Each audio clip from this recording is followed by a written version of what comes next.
What did you learn in school today, dear little boy of mine? What did you learn in school today, dear little boy of mine? I learned that Walsh never told a lie. I learned that soldiers seldom die. I learned that everybody's free, and that's what the teacher said to me. That's what I learned in school today. That's what I learned in school. What did you learn in school today, dear little boy of mine? What did you learn in school today, dear little boy of mine?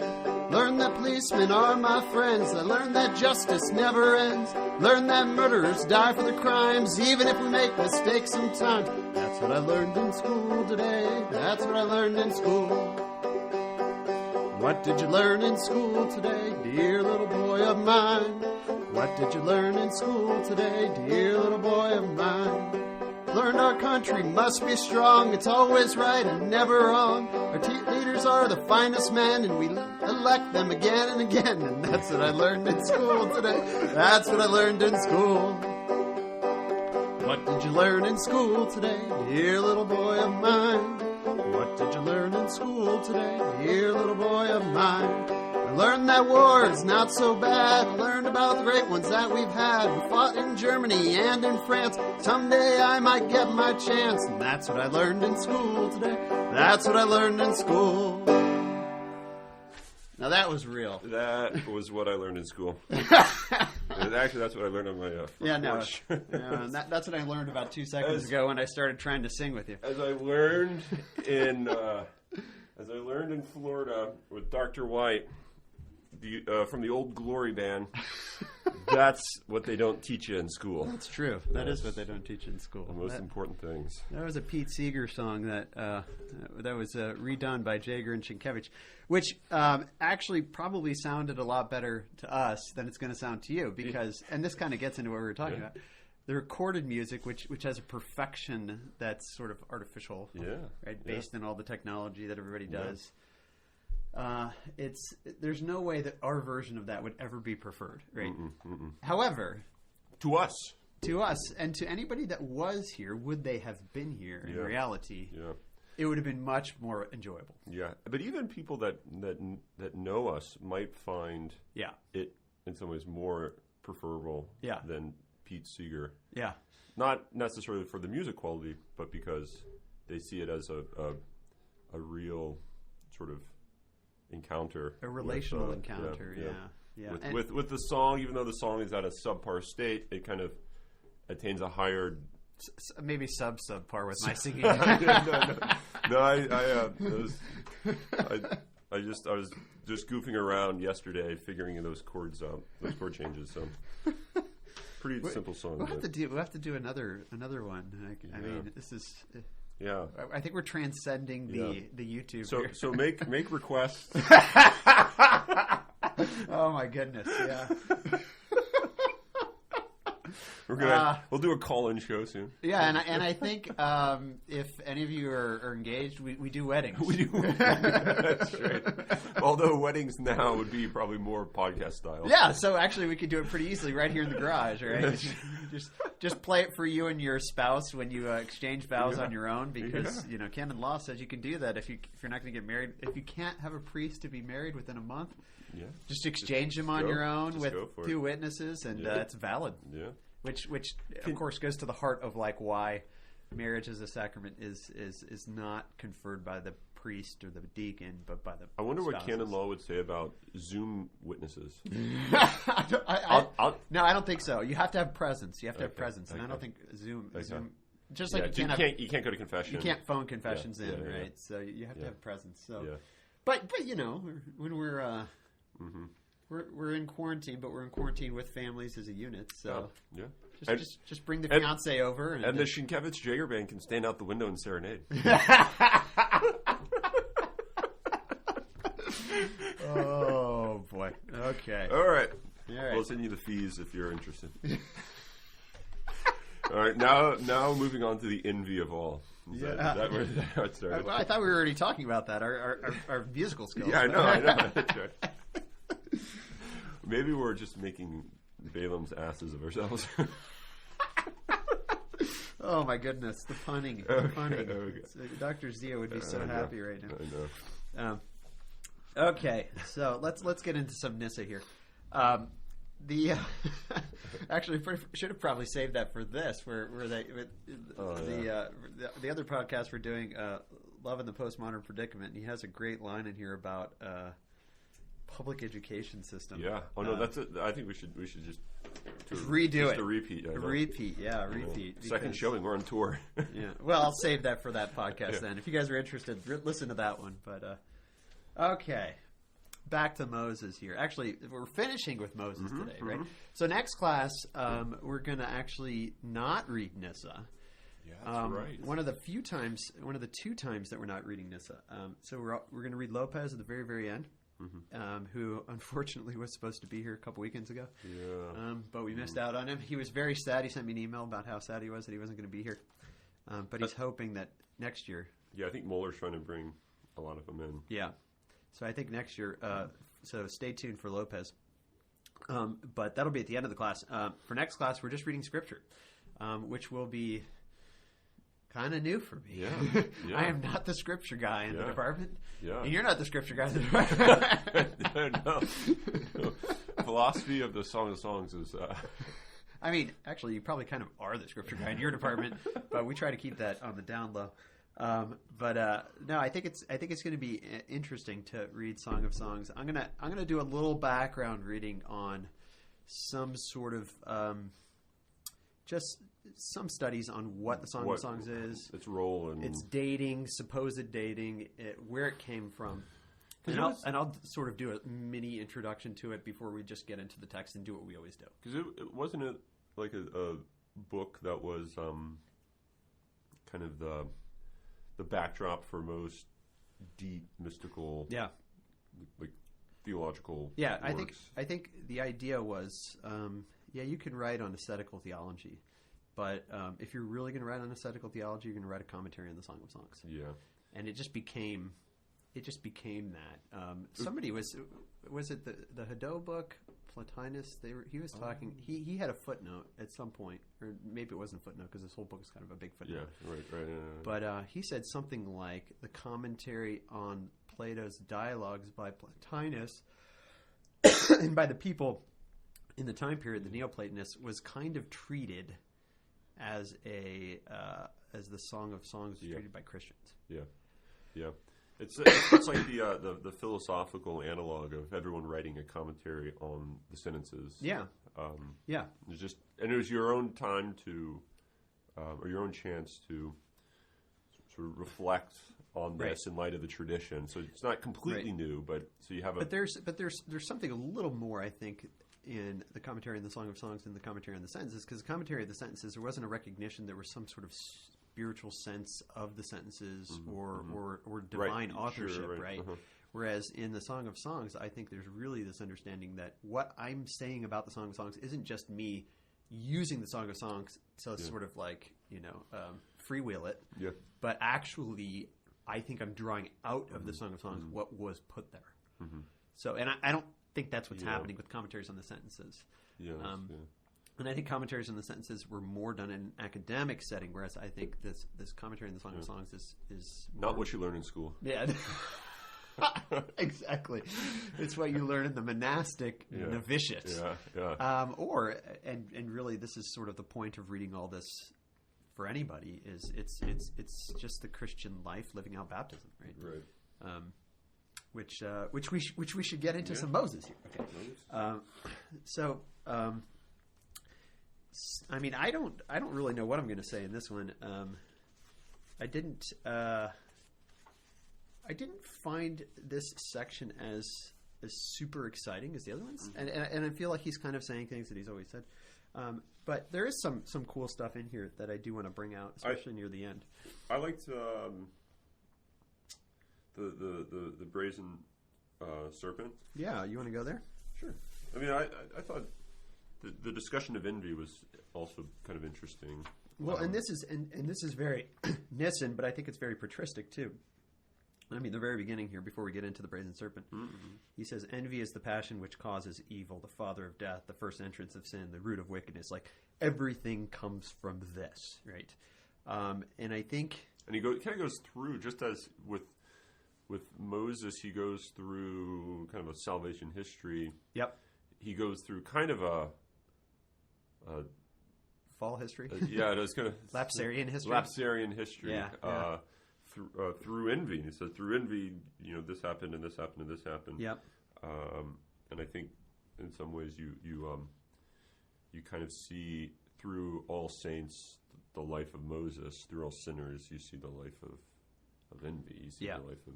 And really, there's I think it's going back to this cosmic understanding of goodness and evil, because if you remember, it's envy that's sort of the bedrock of the attack of Satan, and why he even did what he did in the first place.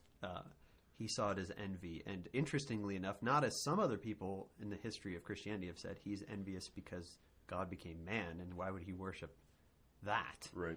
But instead, he's envious of the imago Dei of man, and the fact that man would be this lowlier creature. Not necessarily. It's not necessarily Christological. In fact, maybe it's specifically not Christological, because it's Christology, or it's Christ who fools Satan into biting on the fishhook, which comes up again in this, right? But instead, it seems like the envy of the devil is not Christological but anthropological, which is very interesting. And of course, the connection between Christology and anthropology is in the backdrop of this. But for Satan, in some sense, he's blinded to that connection, and this is why he does what he does to destroy man, and then he thinks he has the ultimate destruction in the destruction of Christ, which turns out to be his hook, line, and sinker. Exactly, hook, line, and sinker. Yeah, I was trying to think of the fishing analogy here. But it's some of the paradoxical things that he says about envy, I think, are interesting on 121. Right? It's not its own misfortune, but another's good fortune that is unfortunate. Yeah, right. I mean, that's just beautifully put, right? He says success is not one's own good fortune, but the neighbor's misfortune. And he says anyone who's in the power of the sickness of envy is destroyed by the happiness of his neighbors, as by the application of some perfume. So he uses this example of perfume and vultures, right? And how you can keep the vultures away by perfume. That you can destroy them by perfume, actually, is what he says. You can destroy someone else's happiness if they're envious by the true happiness of someone else, right? Which is in many ways the opposite of how we understand Christianity, which is to love one's neighbor is to love God, right? And it's the perfection of man is to love all good. I'm thinking of Clark, kind of here in the background. But of course, envy doesn't succeed against Moses because as he puts it, he's following the back of God, and there's no way. So when envy attacks this great man, he says it's broken like clay, like a clay pot being dashed against a rock, and that rock language of Christ. Standing on the rock, following the backside of God, is sort of, it comes back here to say the virtuous man is impervious to everything. Yeah. Here, so can we get a little metaphysical in our interpretation here? This is why I brought you along, Jagger. Come on. There's no backseat metaphysicians. No. They're always in the front. Although there might be backside. Yeah, backside metaphysicians. Backside followers. Very different from the Backstreet Boys. Well, maybe not very different, given our musical renditions this morning. They didn't even see the dancing we were doing. I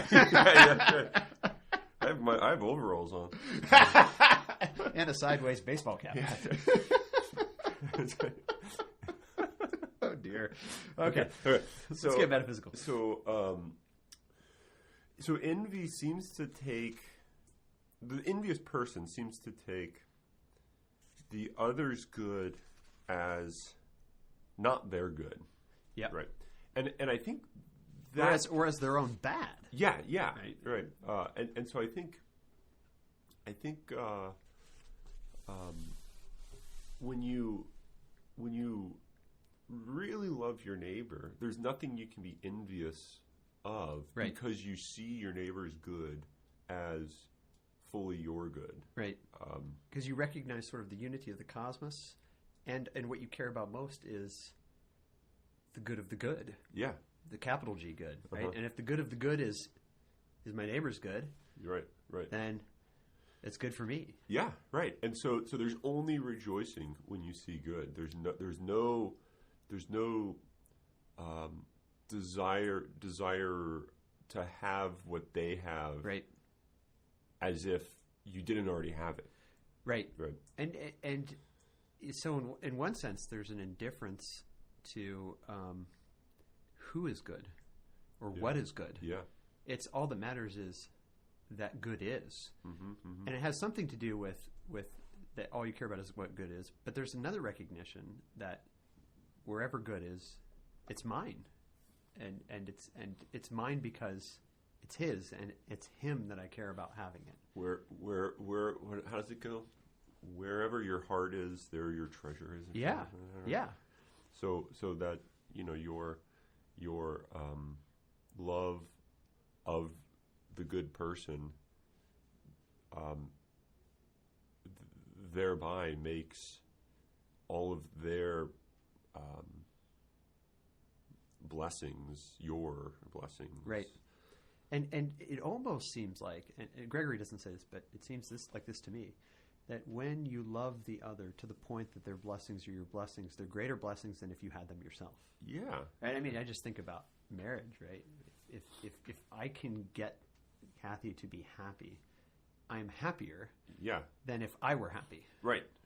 Yeah. With like I mean, the great irony is that is ultimately the mode by which you become happy. Yeah. Right. So it's this because it takes seriously this idea of being as communion. Right. Because to think in any other way would be to think enviously. Right? Yeah. It would be to say that my happiness is in some ways at the expense of I'm happy only insofar as you're not. Right. Yeah. Or I have what you have, in the sense that like I don't already have it, but I need to somehow get what you have. Yep. And I lack. Yep. And there's an interesting. You should have seen the Frog and Toad play, man. I heard great things. My kids saw it. It's all in it, man. Everything's in it. There's a great line in one of the songs. This is the story of the leaf raking, right? Mm-hmm. When they, the story, the Frog and Toad story. Yeah. Where they go to each other's houses to rake each other's leaves, right? And as they're raking each other's leaves in the play, there's a line that says, "Oh, how happy he'll be, almost as happy as me." Yeah.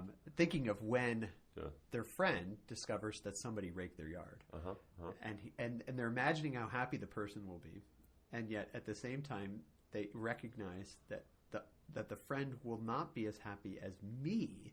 That the friend is happy, right? And I think this is getting right to the point of the idea that my true happiness is enhanced, or maybe just is true when the other's happy. Yeah. Right. And so when the other's happy, and this is very paradoxical, right? I want you to be happy, but not so that I can be happy, but so that you can be happy. But ironically, I'm happier than you are when you're happy. Yeah. Because you're happy. Yeah. If that makes sense. But I think with that, I think that the sense in which you're happier is the sense of a higher. There's a higher good in question, which is a communal good, so that it's actually not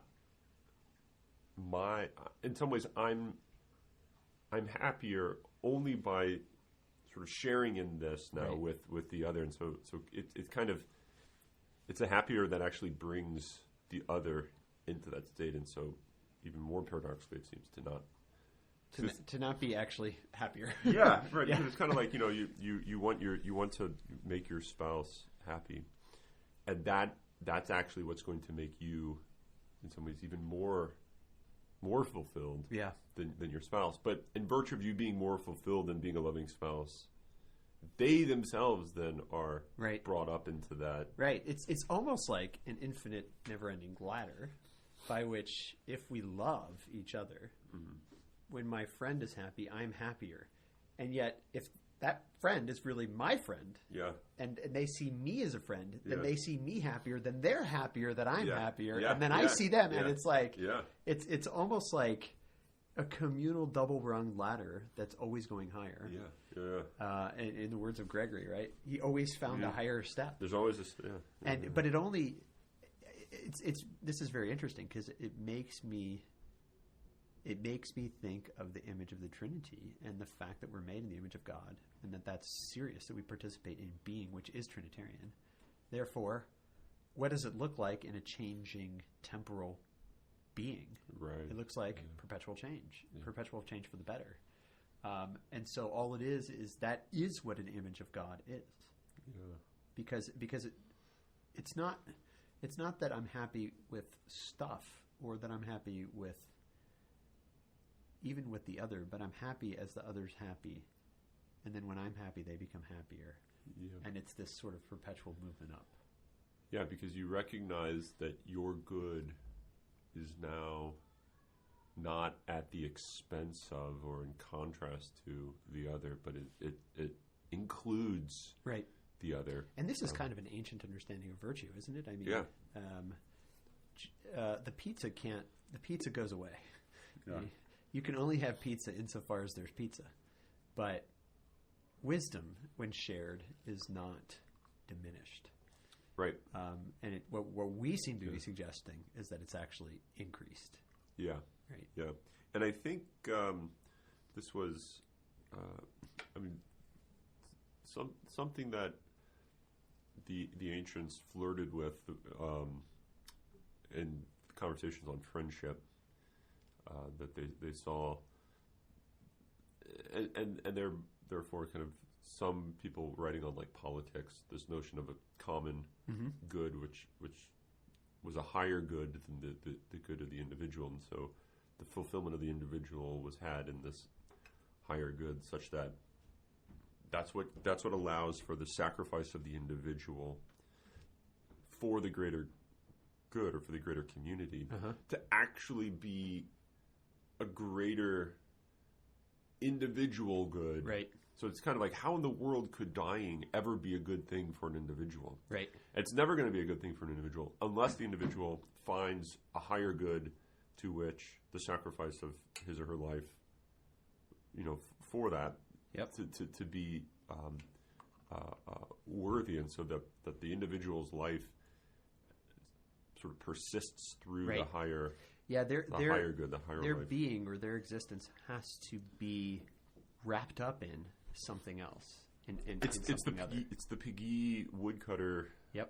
The kids. I mean, he dies, and his life sort of lives on through his tools and his children. And when my name is said in the village, it will be not my name, but their name. Yeah. Right. And then I will be. And then he talks with fondness. This is from The Portal of the Mystery of Hope, by the way, Charles Piggy. He talks with fondness of the time that he will be forgotten. Yeah, everyone's going to forget him, and they're only going to think about the good of his children, of his sons. Yeah, of his sons, and he thinks that's all I want. That is my goal in life, is that they glorify not me, but my sons. Yeah, like that he plays a role, not in his own glorification, but this other good.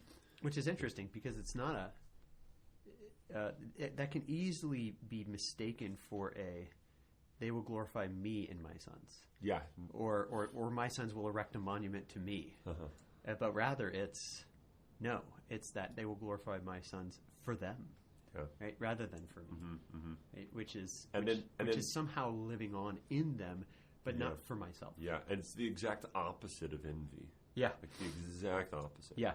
The other's good it's like solely my good. Yeah, and because it's not like the other's good becomes my good because I can gain from them. Right.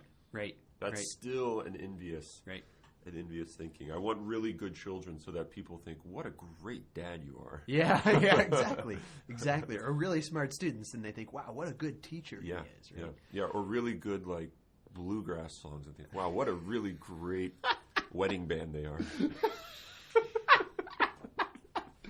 But it's interesting, even recording music, though, is very interesting because it seems to be this attempt to maintain myself after my death for the sake of myself. or at least it could be. I don't know. There's a question whether the means itself is an envious kind of means, right? Yeah. I don't know. I've been thinking a lot about recorded music lately. But. And same thing with pictures, photographs. Yeah. No, that's true. Yeah. Which again makes me think of Wittgenstein's photographs. Yeah. Where he never seeks to look awesome or cool or even happy. Yeah. He just kind of looks at the camera like, what is this for? It's not there. Yeah. Which again makes me think of Mother Teresa, who supposedly did something similar. Yeah. Right. But anyway, we should get back to this.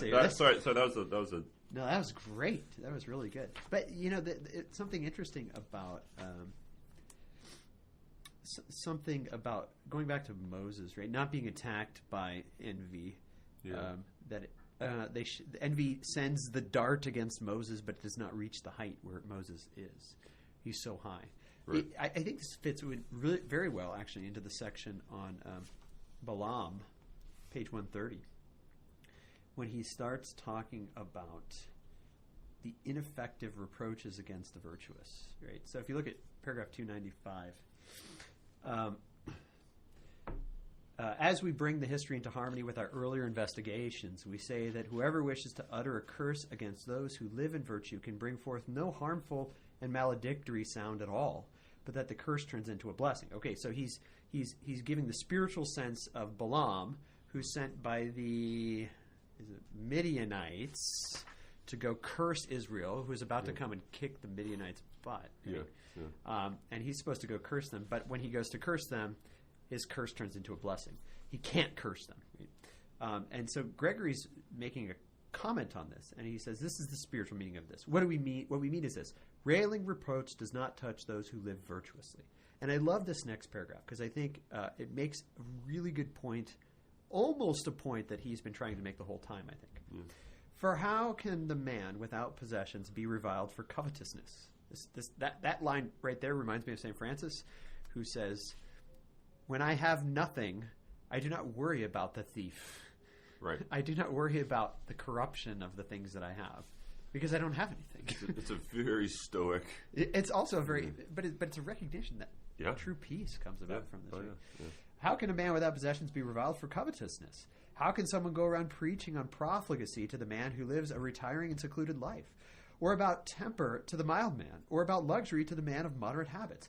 Or about any other blamable things to those who are renowned for their opposites? Their goal is to present their life blameless, in order that, as the apostle says, any opponent will be at a loss with no accusation to make against them. Wherefore the voice of the one who has been called in to deliver the curse says, how shall I curse one whom God does not curse? That is to say, quote, how shall I revile someone who has given no ground for reviling, whose life is impervious to evil, because he looks to God, right? Mm-hmm. So I think this whole section here, where he kind of says, and I don't get the wrong idea here. I think it's easy to look at this and say, this is how I have a good reputation among men. Mm-hmm. And it's not about the reputation, right? The reason that people can't hurt you is because you're all good, right? And the reason that these reproaches are in a sense groundless is because you're grounded in reality. So I think it's his point here is that the virtuous one is the one who lives blamelessly before all. Yeah. And so love in a sense is to live this life that is without blame. But the life without blame is one. I mean, this kind of gets into a missionary aspect too. Mm-hmm. Although Gregory doesn't bring this out, but the life of the one who is blameless is a quizzical mystery. Right? Mm-hmm. When you look at them and you say, well, what bad are you going to say about them? Because you're so used to saying bad about people, including yourself. Yeah. And when you have nothing to say, you say, why is this? Right? And I think it's a mystery, right? Yeah. And then I think it's tempting. This gets into the Schindler. But it's tempting then to say there has to be some ulterior motive, even if it's unknown themselves, or to the other. Yeah. That the reason they're doing this is something that is even beyond them, but the real motive, it's not really the good. It's because, and then you fill in the blank with whatever sort of hermeneutic of suspicion that you want. Yep. To provide the real story behind the surface level. Yep. And the surface level might actually be something that you would say, oh, they don't understand why they're avoiding too much liquor and why they're avoiding too much sweetmeats and why they're doing X, Y, and Z. They don't really know why they're really doing it, but really, here's the story. Right. I think that's a really common way of critiquing the blameless. Now, it's hard to find blameless these days. Maybe in the sense that it kind of always was a difficult thing. Right. But I think that's a really common initial go-to. No, there's the real story. If you knew the real story, you wouldn't. I think there's an entire corner of the internet dedicated to Mother Teresa's real motive. Yeah. I mean, if you've ever gone down that dark, dank road, which I have before, of there's all sorts of sort of reasons why people think Mother Teresa did the things that she did. Yeah, and the funny thing is and this is what that paper I wrote on Plato was. If you're not living the life of Mother Teresa, her life is going to seem utterly incoherent. Right. And so you're going to be trying to make sense of it. You have to put it in your paradigm. And the only way to make sense of Mother Teresa's life is to put it in, as you said, your paradigm, which is to say in the egotistical... The paradigm of self-interest. Self-interest. Or as Schindler calls it, the bourgeois metaphysics. Yeah. Oh, man. Right. And so all that matters, the only way you can think about reality is in terms of self-interest. Right. And in some ways that's through no fault, or at least little fault of a lot of these people that would be critiquing Mother Teresa in this way. Mm-hmm. And that's because they just don't think there is such a thing as good. There is no real good. Right.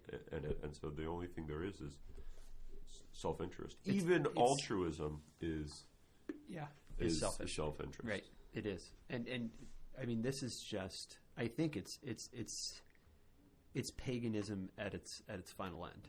It's a misunderstanding of the revelation of love of Christ.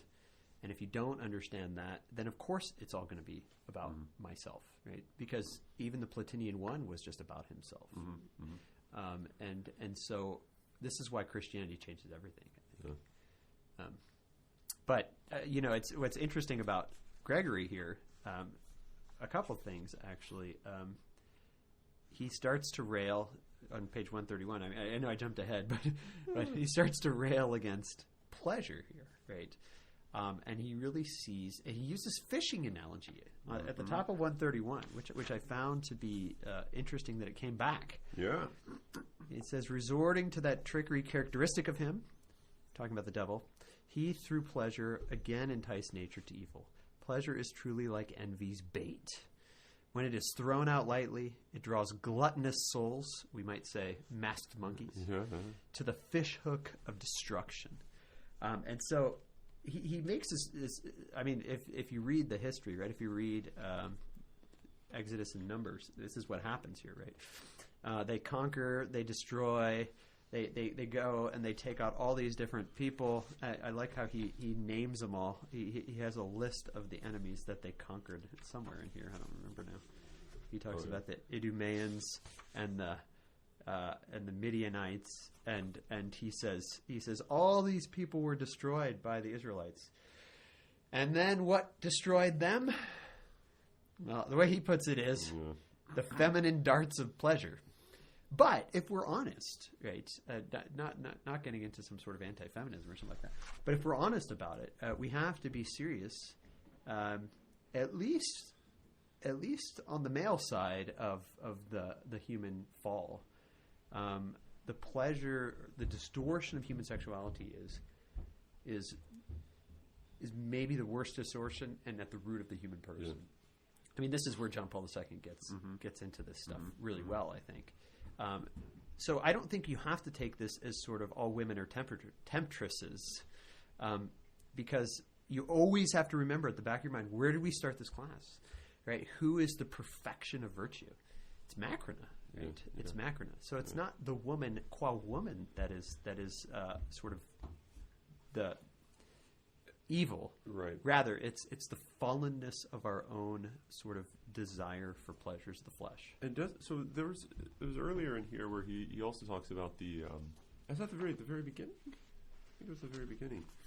Or towards the beginning. Well, you got to tell what you're talking about here. The woman and the man. The man was supposed to represent the. Abraham and Sarah. Is that what you're talking about? Yeah, kind of. Man, page 32. No, maybe it was there, but it was. Yeah, here you go. 55. Yeah, page 55. I don't know where you're going. Book 2, beginning of book 2. That's what it was. Okay. Everyone knows that anything placed in a world of change never remains the same, yada, yada, yada. Okay. Ritual change.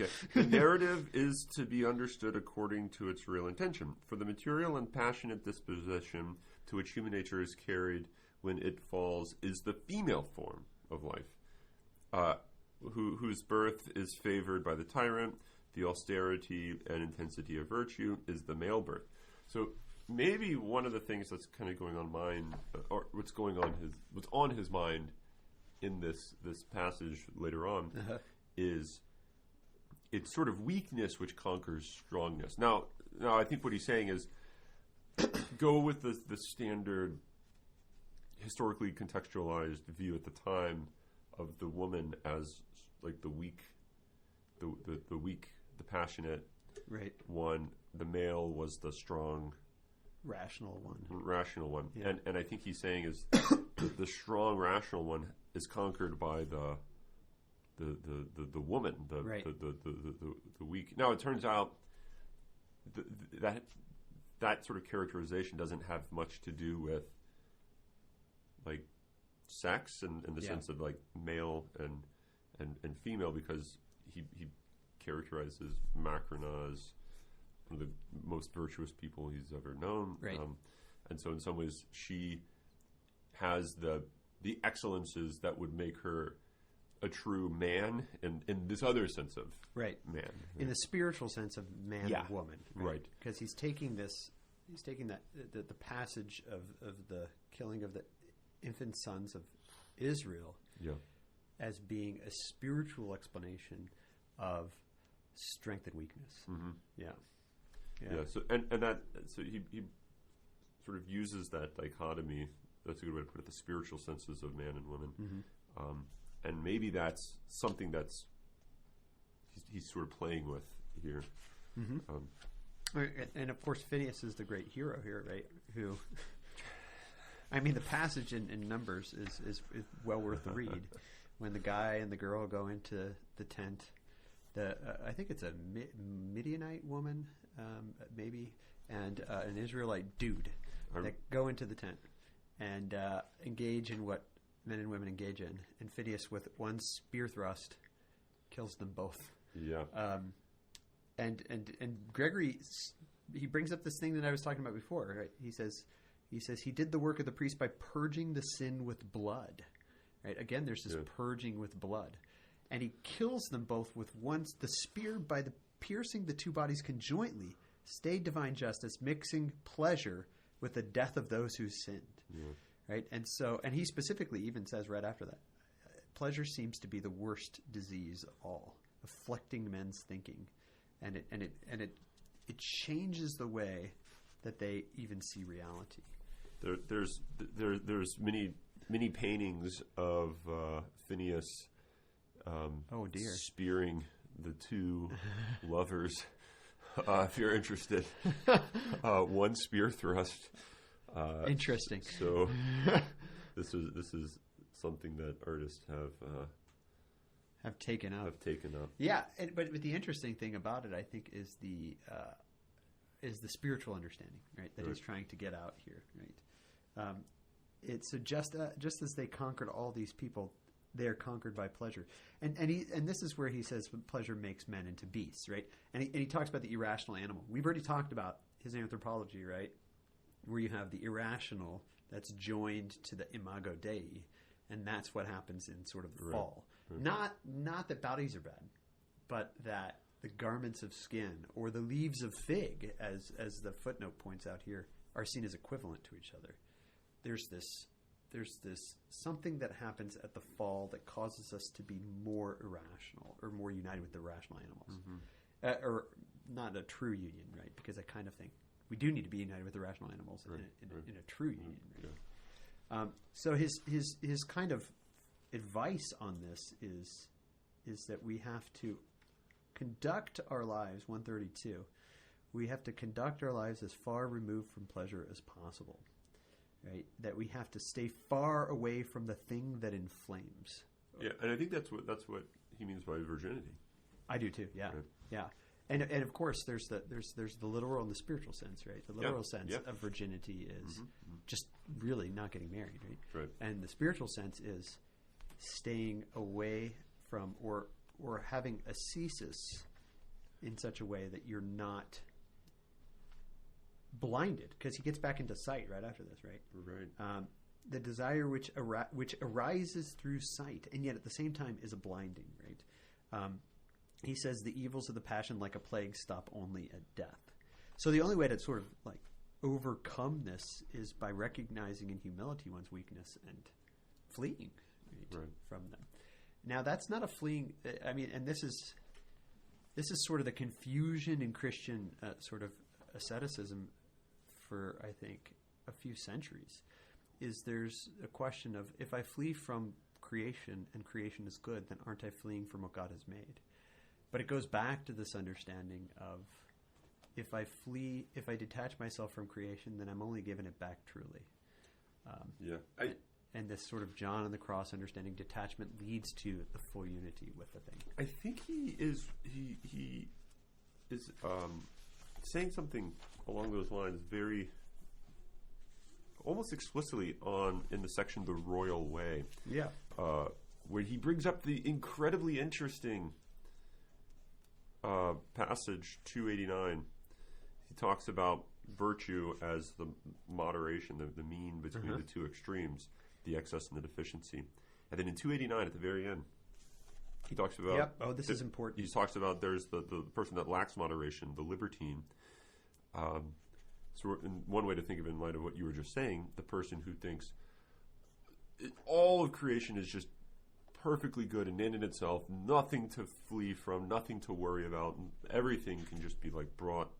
You're just completely like bring everything in. Yeah, everything. From sweetmeats, from sweetmeats to sour meats, from sweetmeats to Midianite women. Yeah, right. Bring them all into the camp, into the tent, perhaps. Into the tent, right? And then, but then you say, no. Of course that's anti-Christian. Of course, right. Throw them all out. And he says, but wait. Yeah. And he who goes beyond moderation has his conscience branded, as the apostle says. For the one has given himself up without restraint to pleasures, and the other defiles marriage as if it were adultery. Wow, yeah. Right? So the disposition observed in the mean between the two is moderation. So I think... Here, I mean, this is at least very explicitly, he's saying you cannot view marriage as adultery, which he seems at some places to kind of be toying with it, although he doesn't say it does. But it go back to on virginity. It kind of comes along those lines in the way he's talking about it. And we've been uncomfortable with that a little bit from pulling you away from your true bride. Right. Right. But it's the weak are going to be led away from the true bride anyway, so this is sort of a good coping mechanism. But here it seems no, not at all. That's actually would be an immoderate view. It would be the unvirtuous life would be the one that said marriage is an evil, maybe a necessary evil. Right. But in fact, it seems to be.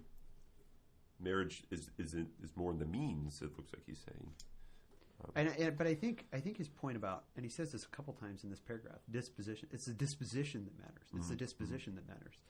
And so this other line up at the top of that paragraph I found to be really provoking for me. Neither the wisdom of the serpent nor the simplicity of the dove, right, quoting Jesus, is to be praised if one should choose either of these with respect to itself alone. Here's the worry that I continually have about this. Mm-hmm. When people think virtue is the mean between two vices, right? I think they think, so I shouldn't hate the world, but I shouldn't completely love the world. I should just kind of like the world. Yeah. And I'm like, no. And they use the evil B word, balance, right? What's the balance that I have to have here? And I think that that's not what Gregory is saying. Instead, I think what he's saying is you have to hate the world as an end in itself, or as or pleasure as the final end of man, and you have to love the world as an icon and a gift from God, right? And so, which do you do? Hate the world or love the world, or do you just kind of like the world? Is that the balance? No, it's not a balance. It's the disposition. It's, of course, you hate the world as an end in itself, but love it profusely as a gift from Him. And so it's that you approach all things in this way. But of course, his point, and I keep going back to this great passage that he talks about. Now I'm not going to find it probably, where he talks about Moses going into the darkness, right? And he says, it's page 92, paragraph 153, which seems to me, in some sense, to be the heart of a lot of what he's saying. It's only after Moses does all this stuff, only then is he it is who then advances to the contemplation of the transcendent nature. And I think the same thing comes with our own view of the world. You can't just say from go, I'm going to love the world as a gift and hate it as an end in itself. Mm-hmm. It's only after you have lived the life of the virtuous man, only after you have lived ascesis in a true way, right? Only after you have sort of detached yourself from the world that you can attach yourself to it as a gift. Yeah. And so I think this disposition, it's not just a switch flip that you have. And in fact, I'd say that's like a technological. That's a technological way of understanding it, which we're all tempted to do. Right. Instead, it's going to be this fruit, and let's take that in its true organic. Agricultural sense, right? A fruit doesn't come about tomorrow, right? I keep looking at my trees, which flowered recently, and I keep looking for the beginnings of fruits, but I have not seen them yet, right? And there's one tree, my plum tree, that I bought 3 years ago that has yet to fruit, and I know that it takes years for it to begin, and I'm hoping this year it will happen. So I keep staring at that one, but I haven't seen anything yet. But that doesn't mean that it's not coming. But of course, I won't get to, even when I see it, I won't get to pluck them and start eating them. I'll have to wait and wait and wait and wait and wait until late July or August, right? And so the point here is this. One can't actually see the world in this royal way except after a long time period of perpetual change to the better by sort of asceticism, by love, and it becoming your way of life. Yeah. And so this disposition is a fruit of that long organic growth that takes years for us to come to, right? And so if we continually look at ourselves and say we're just never going to get there, if we're despaired to quit, it might be because we have a technological mindset and we want to be able to fix the situation in half an hour or less. Yeah. And it's not that kind of thing. You're not that kind of thing. Right. And I think it maps onto so we've lost a sense of what nature means. Yeah. And I think nature as in like outdoorsiness, or nature as in human nature? Yeah. Well, I mean both. Okay. I think they're connected in this. So natus is what's the root? It's like of nature. A ship. Natus. Like I think it was tied up with the birth. Like natal, birth, yeah. right? Yeah. Nativity. Nativity, exactly, right. So in some ways, natures were tied. The notion historically was things kind of gestation and coming to birth. Yeah. I mean, it was a very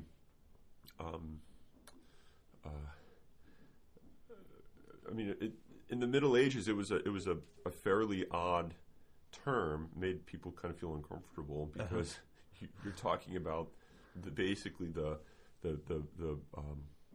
giving birth of things, right? And it was this process of development, of coming to term, and you see that playing out in the natural world. Everything that is in the natural world can be said to have a nature because it's in this process of coming to giving birth to itself. Coming to full term. Yeah. And you realize, what is it that allows it to do? So there was this sort of driving force, in some scare quote sense, force, bringing all things labor pains. I mean, this is what Paul says about the entire cosmos. Yeah, exactly. Right. Yeah. That's what I was going to say. And so that's historically what nature was understood as. There was this, coming to be born, and it wasn't something that just snapped overnight and you got it. Right. Like you just drop the baby down from the basket from the stork, just as you don't get red apples out of the basket from Walmart. Well, you do. That's the problem. Right. That's the problem. But you don't see that this is actually a result of this long, very long process. And of course, that makes how you long have those trees been around? And that makes you think of yourself that way too, right? I should just be plucked out of the basket of Walmart tomorrow. So I just go to confession, and that flips the switch, and here I am. Right now, I'm reborn. Right. In one sense, that's true, but in another sense, it's this long process, which, if we go back to Gregory, doesn't end. Right. The perfection is a non-ending reality. Yeah. So, but he talks about this birth stuff, right? Go back to that page at the beginning of this book 2 again, right? When he talks about this, he uses the same terminology you're using, right? The bottom of that page. Now, it's certainly required that what is subject to change be, in a sense, always coming to birth. In mutable nature, nothing can be observed which is always the same. Being born, in the sense of constantly experiencing change, does not come about as a result of the external initiative, as is the case with the birth of the body, which takes place by chance, but such a birth occurs by choice. So we are in some way our own parents. Remember that whole line. Giving birth to ourselves by our own free choice in accordance with whatever we wish to be, whether male or female, molding ourselves to the teaching of virtue or vice. Now, don't read that in a gender spectrum kind of way. Right. Again, that's that spiritual understanding of that.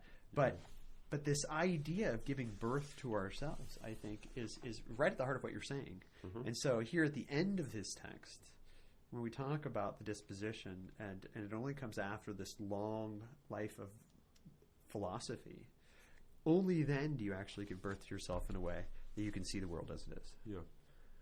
So, because that's when the fruits will come to term. Yeah. It's only then that you can actually harvest, right? You don't plant and then harvest, 30 minutes later. In fact, I have to explain this to my own children. Lucy planted her garden about a week ago, and she was like, "I don't see anything happening." And I'm like, "Well, of course not. Not yet." Not yet, but it's coming. It's coming, right? And in fact, there's a Frog and Toad song about this. Yeah. Listen to the song "Seeds," and that'll teach you all about it. No, right? I was thinking about those that have never planted a seed before. I mean, like it is. I mean, it is quite an experience. I sound like an old man. but when you I planted a bunch of seeds a couple weeks ago, cold hardy stuff, but not a tenth of an inch ice hardy stuff. And we got a tenth of an inch of ice a couple days ago. Yeah. And so the seeds had already germinated. They popped up. They were, maybe an inch or so out of the soil. And I thought, this ice is going to just kill them. And so I'm out there, before it starts icing, before it starts hailing, and covering everything with a tarp, and I'm making sure the tarp doesn't, crush, and I have to get it sloped right. And I'm thinking, how delicate these little tiny plants are. But then in 2 months, when the kale grows much larger, that's a pretty heavy duty, hardy. No, man, that could take anything. Yeah, at that right. Point. Yeah, right. And so you just think like, that's why it's got a crunch. Yeah, yeah. And why it tastes so bad but yet so good for you. I actually like it. Yeah, but salt helps everything. Yeah. But it's this incredible thing that you see this tiny little seed that you can store in your house for years and years and years. Yeah. And under the right conditions, it can become this incredibly fragile thing that becomes this incredibly strong. And those that have never really tried to do that themselves, try to bring that seed to fruition, start to finish. Yeah. It'll sound. This will sound kind of, silly. Right? This sounds silly to you. Yeah. Because and then also put into play, like, suppose your entire livelihood, like your entire family's well-being, physical well-being, consisted in whether or not you can make these seeds come to what they were naturally supposed to do. Read Little House in the Big Woods. Yeah. Yeah, I mean, read the Laura Ingalls series. I mean, and you realize like how just how incredible and how much you had to know and sort of work with this. But yeah, giving birth to natures, and really how it was a sign of one's own dependency on others. Yeah. That we've lost because every time I've been to Walmart, they've had apples in bags. Yep. So I don't see my I actually think that I'm independent by buying apples at Walmart. Yeah. Which is like total slavery. Yeah, and I mean, and go ask any kid how Legos are made, and they'll kind of tell you something, and you ask them how apples are made, and they'll be kind of confused, but because they kind of want to think they're made in the same way as Legos. They have to be. Yeah. Because you buy them at the same store. Right. And even, I mean, it's kind of embarrassing sometimes. You'll have kids ask you, how is this made? And it turns out, well, made is said in many ways. Right. And I think that we can overcome that by our own participation in these growing things, right? I mean, a great example of this was just a couple days ago. Lucy came down to water the plants in the basement that are under the grow lights. Oh, yeah. And I just hear from the basement, "Whoa! You got to come down here and see this!" Yeah. And what was she whoaing so exciting about? A little tiny plant. I mean, this is what she's like in wonder about. Yeah. And but this is how I think. I think what Gregory's getting the point is, although he's not thinking of it this way because he doesn't live in a technological paradigm. But the point is that the wonder of giving birth to ourselves is something that's a long process, and that is in some sense a wonder. Right? It's amazing that this takes place in this way. Yeah, or can take place. Putting it very cheesy, it takes water and light. That's not cheesy at all. In fact, I think that's exactly what he would say. And that's what he's. Well, let's end this here with. We didn't get to the brazen serpent. I don't know if you want to bring that up. We can. I was just going to move to the Plotinus point at the end. Yeah, right? No, that's okay. We can. I mean, I like the idea that he said the one antidote for evil. This he kind of brings up what I was hoping he would do. Oh yeah. The one antidote for these evil passions. Purification of the souls, which takes place through the mystery of godliness. Let's see, where is it? Oh, no, above, 272. Moses does not permit the disease to cause death. Their unruly desires produce serpents, which injected deadly poison into those that bit. The great lawgiver, however, rendered the real serpents powerless by the image of the serpent. And he goes on in that next paragraph to say that it was the cross, which was the and by becoming sin, made sin not deadly. Right. I mean, ultimately, like it sort of took the poison. And he specifically kind of talks about how it's the image of the cross, 275. The figure is a likeness of a serpent and not a serpent itself.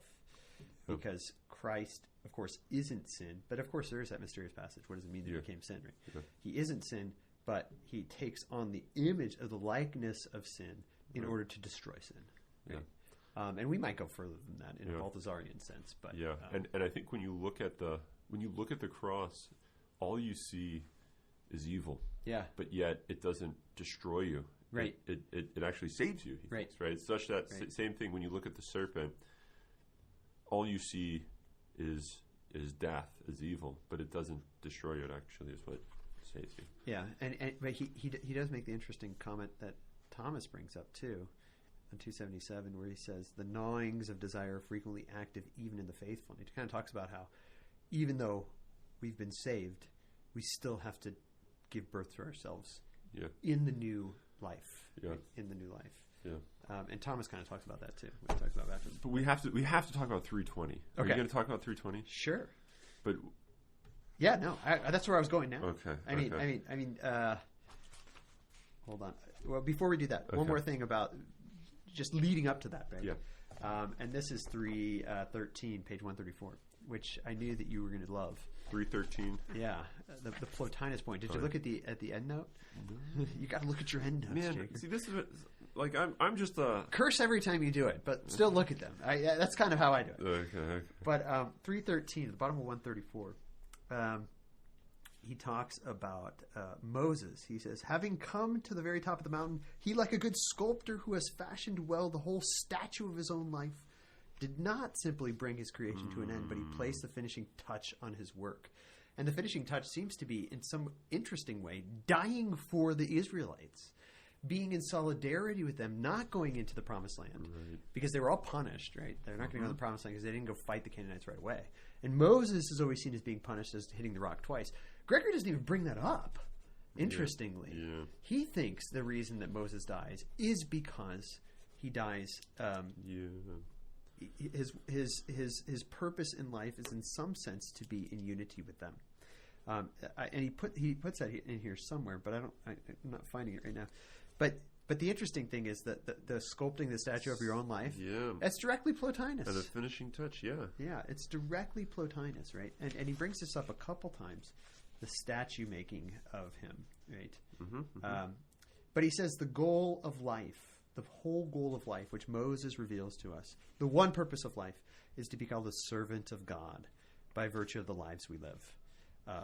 To be able to be called a friend of God, right? And man, 320. Go ahead and wax on about that because it is the finishing touch of this. Can I just read it? Since the goal of the virtuous way of life was the very thing we have been seeking, and this goal has been found in what we have said, it is time for you, noble friend, to look to that example, and by transferring to your own life what is contemplated through spiritual interpretation of the things spoken literally, to be known by God and to become his friend. Okay, that already that known by God thing.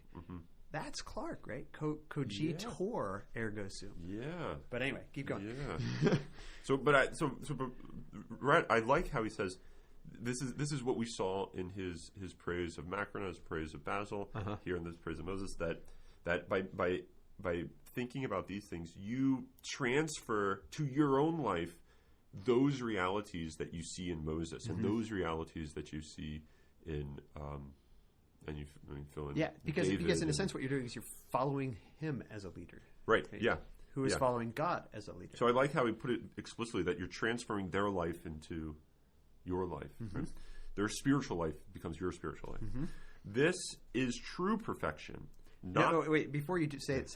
This is such a good line here. I know. And I feel like Gregory, you could just get the DeLorean with the flux capacitor, go back, pick him up, bring him to here, put him in front of a crowd and say, okay, tell the people what it's like. Yeah. And I feel like he's speaking directly to postmoderns. Yeah. Oh, yeah. Especially postmodern Christians. Yeah. Yes. Yeah. Yes. Or maybe modern Christians. I don't know. Yeah. Oh man. I did the boxing and the circling, and this is great. Okay, so here we go. True perfection. True perfection is this: not to avoid a wicked life, because like slaves we servilely fear punishment. Right. That already is saying a lot. Go ahead. Yeah. So it's not because we fear punishment, and it's not. And the virtuous life isn't avoiding sin. Yeah, the virtuous life isn't simply avoiding wickedness. Yeah. Nor is it avoiding wickedness out of fear of punishment. Right. nor to do good because we hope for a reward. Shoot. As if cashing in on the virtuous life by some business-like and contractual arrangement. That's killer. Okay, and that's the bourgeois metaphysics. Stated better than any Marxist ever could. But how many of us think either A, which he said not, or B, which he said not, or a combination of the two? Right. Yeah. Right?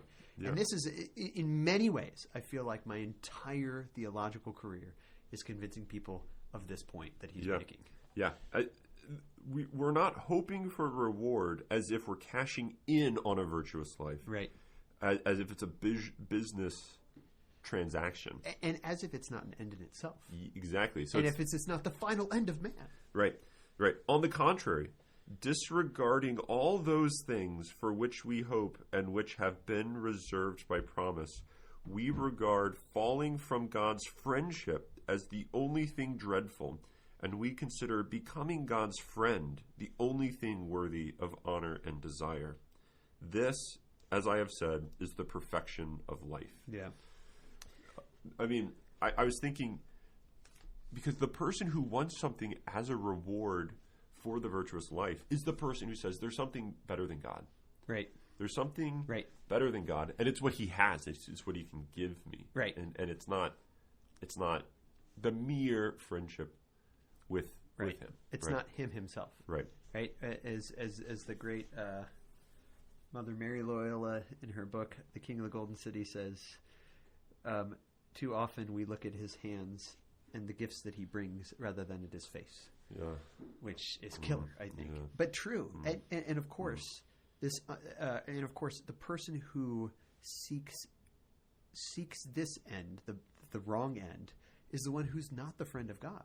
I mean, how do we know when we don't have friends? It's when you realize that somebody was hanging out with you, or was contacting you, or was giving you things for some purpose other than friendship, right? Mm-hmm. And it's the person, and the language we use today, right, is he used you, right?